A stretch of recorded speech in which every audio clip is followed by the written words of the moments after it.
পায়ে হেঁটে বাড়ি বাড়ি গিয়ে জোরদার ভোট প্রচার করলেন মানিকচক বিধানসভার তৃণমূল কংগ্রেস প্রার্থী কবিতা মণ্ডল। মঙ্গলবার বিকেলে এমনই ছবি ধরা পড়ল মানিকচক ব্লকের মথুরাপুর গ্রাম পঞ্চায়েতের অন্তর্গত কামালপুরের বিভিন্ন গ্রামে। নেতাকর্মীদের সাথে নিয়ে এই দিন তিনি বিভিন্ন গ্রামের পাড়ায় পাড়ায় যান, সাধারণ মানুষের সঙ্গে কথা বলেন, শোনেন তাদের সুখ দুঃখের কথা। পুনরায় মানিকচক বিধানসভায় তৃণমূল কংগ্রেসকে ভোট দিয়ে জয়যুক্ত করার আহ্বান জানিয়েছেন তিনি। এলাকার মানুষের নানা রকম সমস্যার কথা এদিন তিনি শোনেন। মানুষের উচ্ছ্বাস দেখে তিনি জয়ের প্রতি আত্মবিশ্বাসী এবং আশাবাদী। আরও আপডেট থাকতে আমাদের ভিডিও শেয়ার ও ফেসবুক পেজটিকে লাইক করে ফলো করে দিন।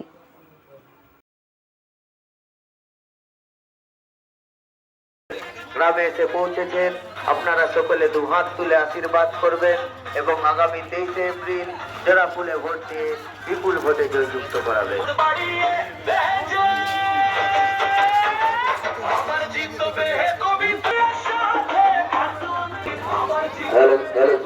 কবিতা দি ঠিক আছে, আমার সাথে প্রার্থী এবার তৃণমূল মমতা দিকে প্রার্থী বলো।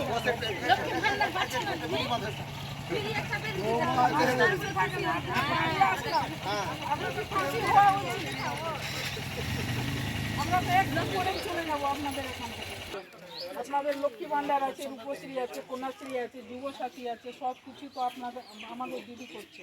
লক্ষ্মী ভান্ডার পাচ্ছেন কি? যখন যার খাবো তারই গুণ গাই, এটাই হলো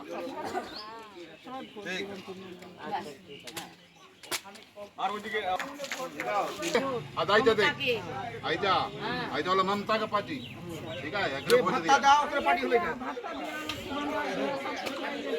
हां हां ओके देखिए আমাদের প্রার্থী কবিতা দি ভোটটা দিয়ে গোড়া ফুলে ভোটটা দিবি গোড়া তো মাথা তেল মুরবাটি করা আর্টিকা নিয়ে ওই বেটা আমার বেটা আর্টিকা নিয়ে বাড়ি নিয়ে এই বাত করে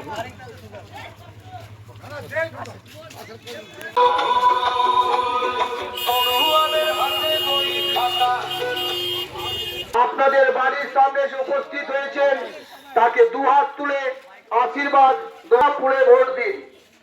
49 মানিকচক বিধানসভাতে এবং উন্নয়নের ধারাকে অব্যাহত রাখতে 23 এপ্রিল আসছে দিন। হ্যালো, আগামী 23 এপ্রিল প্রচণ্ড সাড়া। এখানে এসে তো আমরা মনে হয় যে আমরা আজকেই জয়ী হয়ে গেছি। এত ভালো মানুষের সাড়া, সবাই নিজেরাই বলছে আমরা দিদিকে ছাড়া কাউকে ভোট দেব না। কোন এলাকায় প্রচার করলেন আজকে? এটা উত্তর কামালপুর এবং দক্ষিণ কামালপুর। জয় বাংলা। বুথে বুথে তো অনেক করেই বাদ যাচ্ছে, কোনো বুথে 200, কোনো বুথে 100, 150 এরকম করে 250 এরকম করে বাদ যাচ্ছে। মানুষ তো সেটা নিয়ে চিন্তিত আছে, কিন্তু মানুষকে আমরা বুঝিয়েছি এবং আমরা বলেছি। আমাদেরকে যে সিএম ম্যাডাম এসেছিলেন, বলে গেছিলেন যে সবাই অ্যাপ্লিকেশানটা করো তাড়াতাড়ি। সেটা নিয়ে দিদি আমাদের জন্য লড়াই করছে এবং করবে এবং মানুষের পাশে আছে, থাকবে।